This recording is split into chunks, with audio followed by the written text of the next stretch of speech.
Hello, and welcome to Onslaught, a cooperative tower defense game where the objective of the game is to defend Somberwood Citadel, defeat evil minions, and eventually the boss, all before a single monster breaks through the front gates. Each player will contribute by using their poorly equipped but ever-changing outpost to do so.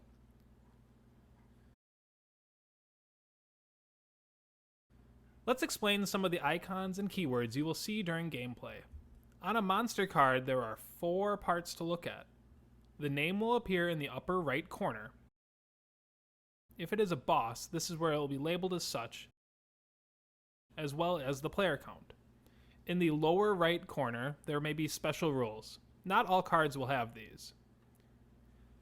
In the lower left corner will be speed, indicated by a downward arrow, and health represented by a heart. Let's take a peek at an item card now. Item cards will have 4 parts to look at as well. In the upper left, the name of the item will appear. The lower left, there may also be the special rules. Yet again, not all cards will have these. The lower right has accuracy, displayed by a D10, and damage shown by an explosion. Now that we understand what a card looks like, we can start setting up the game. To begin, each player will need 1 outpost. To set up the play area, you will always start with the monster spawn area at the very top, kind of subjective, and then find the visibility cards matching your player count. Place the highest number visibility card directly below the monster spawn area, and place the remaining cards in descending order away from the monster spawn area. Use the tiles labeled zones, placing zone 4 on the highest number visibility card and descending to zone 1 on the lowest card. Next, take the monster cards all labeled monster.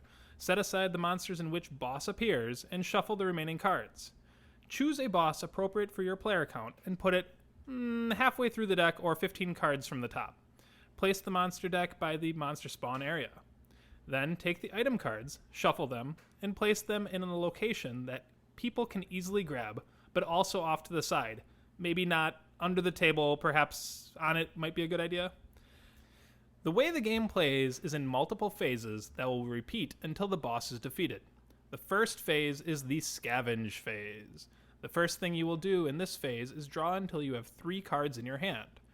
You then have an option to add 1 card to your outpost. Finally, discard down to 1 card remaining in your hand. This is representing finding usable parts, getting rid of the junk that won't work, and figuring out how to maximize the beneficial items. This brings us into the second phase, the monster phase. During this phase, monsters will first advance. Any monster that is currently visible will move their speed shown on the monster card. The number inside the arrow indicates how many zones down, again subjective, the monster moves towards the Citadel's gates. This is not subjective. If at any point a single monster passes the first zone, the game is immediately over, the monsters have overrun and taken back the Citadel. After the monsters have advanced, you will then spawn 3 new monsters, no matter the player count. These monsters will be added next to the spawn zone unless stated otherwise. This is signifying the monsters showing up to take back their citadel, like the reason you guys are playing. The third and final phase is the fend-off phase. In the fend-off phase, each player receives 2 actions which can be used in any order the players see fit. To clarify further, player 1, let's call him Adam McGee, can use 1 action, followed by player 2, Justin McGee, using 1 action or both of their actions, and then return to player 1 to use their second action.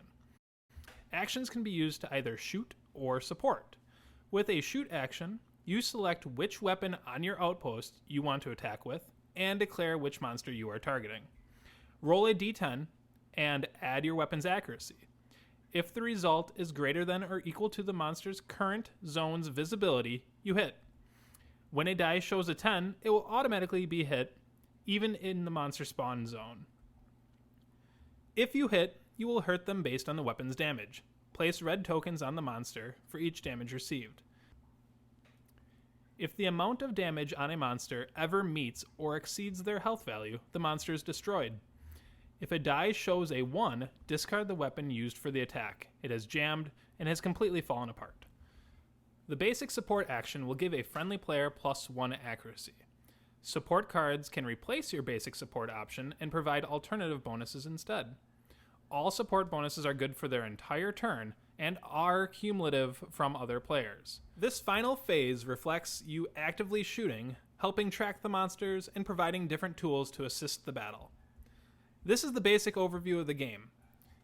If you have any further questions or comments, please feel free to reach out to us on Kickstarter comment or by email at support@bffgaming.com. We appreciate all your helpful feedback, as it will always drive us to produce the games we are so passionate about. Thank you again.